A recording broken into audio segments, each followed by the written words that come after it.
Hello and welcome. The fact that you're watching this film suggests that you're interested in creating a digital story for the Occupational Narratives Database project from the World Federation of Occupational Therapists. Imagine a database with hundreds, if not thousands, of digital stories showcasing the diversity of meaning and occupation. It would help us bring our core message to students, researchers, policymakers and politicians, and of course the general public. So on behalf of Professor Gail Wfot, Dr. Liliana Alvarez and the rest of us on the development team, thank you. So with this film, I would like to offer you some tips and advice for creating a digital story with your smartphone or tablet. It's worth saying from the start that due to the myriad of different operating systems and versions of devices, it's difficult to give specific technical advice.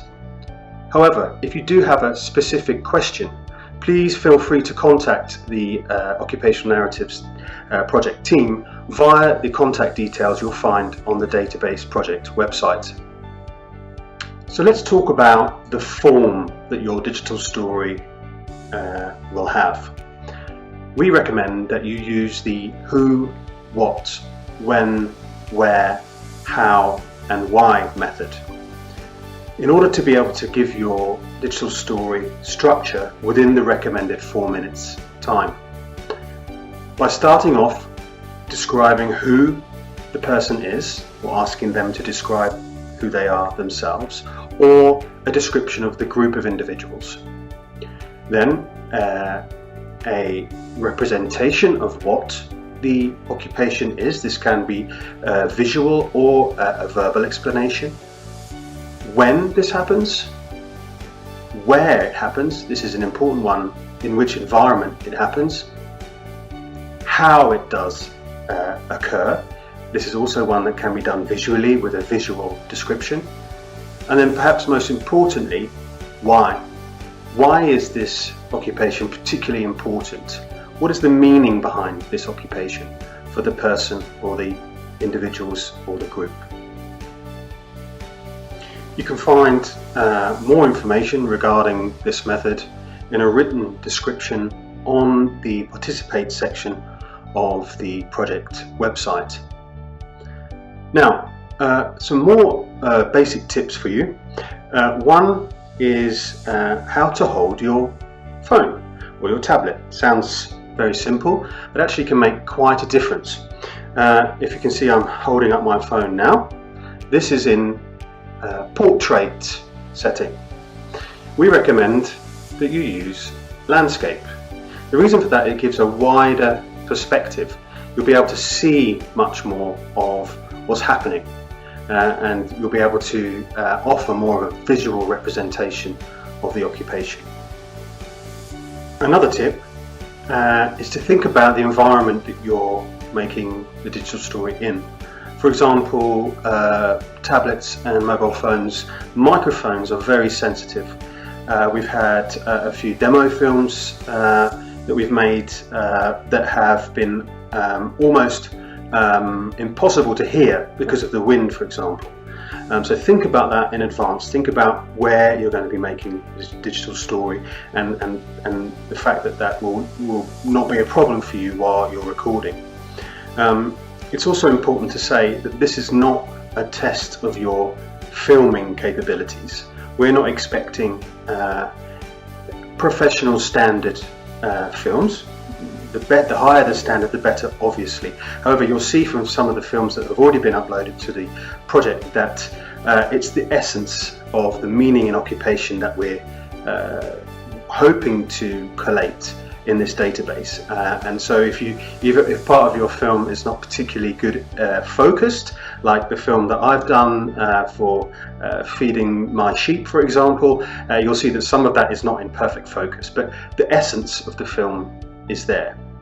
One of the things we've also seen is that people have felt like a section of the film that had no talking or was empty, shall we say, only visual, they've felt the need to add some music there to kind of fill the gap. We recommend that you don't do that, because actually the visual element of the digital stories can be hugely important and full of information. One of the requests that we've had during the demo phase of the project is whether subtitles are necessary or obligatory. The short answer is no. All of the films will be screened prior to being published on the website. The screening will be done by a qualified occupational therapist who speaks the native language of the digital story itself. However, we have had some occupational therapy students who have added an English translation to their digital stories to enable the story to have a wider public. However, the screening process will be done by someone who speaks the native language. We've had questions in the past about the use of video apps. There are hundreds, thousands of apps available on the Apple Store, on the Play Store for Android devices. Some of them cost lots of money, some of them are free. However, we don't recommend using apps either way, but one thing that's important to say is that using your camera and using the Windows 10 video project editor, both free apps already existing on those devices, or the iPhone video editing app, seem to be adequate, seem to offer enough technology to be able to make a digital story. So try what you have already on your phone or your tablet before you spend any money. The free apps tend to be limited to the amount of time that you're able to make a video for, often to 2 or 3 minutes. We recommend a video of 4 minutes. When you go through the upload process on the website, you'll be able to choose in which language that is. This is in order for everybody to be able to follow the upload process. One of the questions that you'll be asked is if there are any vulnerable people or children in your digital story. If so, you'll be able to download a consent form. This will also be in the language of your choice, and then we will ask you to upload that consent form together with your digital story.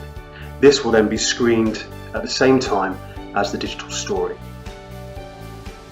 Finally, have a good look at the digital stories that you can already find on the website. These are your real inspiration. You'll find some digital stories that were made during the demo phase, and of course over time we'll be receiving digital stories from all over the world. The idea is that we build this database with your help. This is for us as a professional community to use in order to build a database to show how meaning and occupation unites us, but also is what offers our diversity in life. So please, if there's anything that you think we've missed, or if anything you'd like to add, or any advice you have for us on the team, please contact us via the contact details on the website. And again, if you have any questions, please don't hesitate to ask. Thank you.